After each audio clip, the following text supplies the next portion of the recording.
बांग्लादेश जिसकी अकल पर ऐसे पत्थर हैं कि वो उन्हीं पत्थरों में दफन होता जा रहा है। बांग्लादेश में शेख हसीना सरकार के तख्तापलट के बाद देश की सत्ता अधर में लटकी है और लोगों की जिंदगी जहन्नुम हो चुकी है। तो बांग्लादेश की सीमा की रक्षा करने वाली फौज के भीतर भी इस वक्त बगावत की चिंगारी है और 3 पावर सेंटर बांग्लादेश की सेना के अंदर उभरकर सामने आ चुके हैं। सेना के जनरल्स ने बगावत का झंडा उठाया और बांग्लादेश तेजी से अब मार्शल लॉ की तरफ बढ़ रहा है। बांग्लादेश में फौजी बागी, यूनुस की सत्ता पर होगी हावी।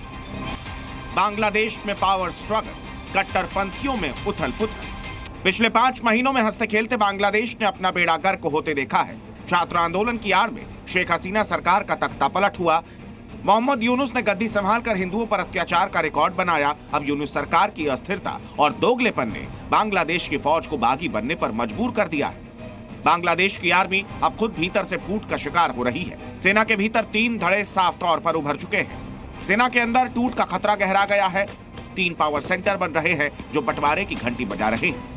बांग्लादेश की आर्मी में जो 3 धड़े बने हैं उनमें पहला है अवामी लीग समर्थक अधिकारियों का, दूसरा बड़ा धड़ा है कट्टर इस्लामी जनरलों का जो मोहम्मद यूनुस के हिसाब से चल रहे हैं, और तीसरा धड़ा है सेना प्रमुख का जो संतुलित रास्ते पर चलने की कोशिश कर रहे हैं। यही वजह है कि बांग्लादेश की सेना में बगावत का खतरा बढ़ गया है। अवामी लीग समर्थक और इस्लामिक कट्टरपंथी वाले जनरल आमने सामने आ गए हैं और बांग्लादेश फौज के जनरल और 2 लेफ्टिनेंट जनरल के बीच जबरदस्त जोर आजमाइश चल रही है।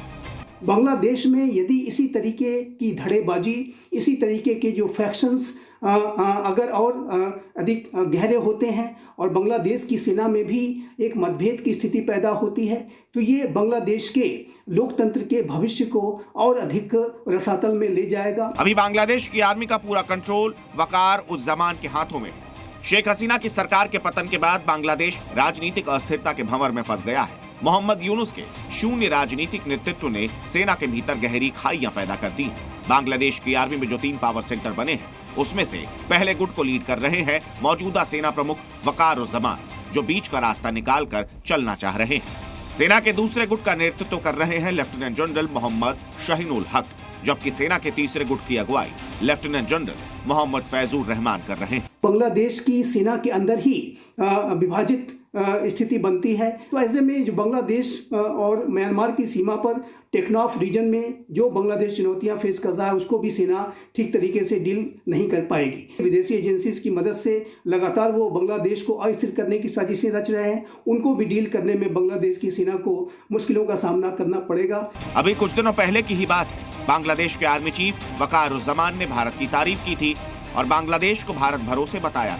कहीं बांग्लादेश की सेना में बगावत इसी वजह से तो नहीं? खैर कुछ भी, लेकिन एक बात तो तय है कि अगर ऐसा ही आंतरिक कलेश चलता रहा तो वो दिन दूर नहीं जब बांग्लादेश एक एक रोटी का मोहताज हो जाएगा और पाकिस्तान बन जाएगा। ब्यूरो रिपोर्ट, ज़ी न्यूज़।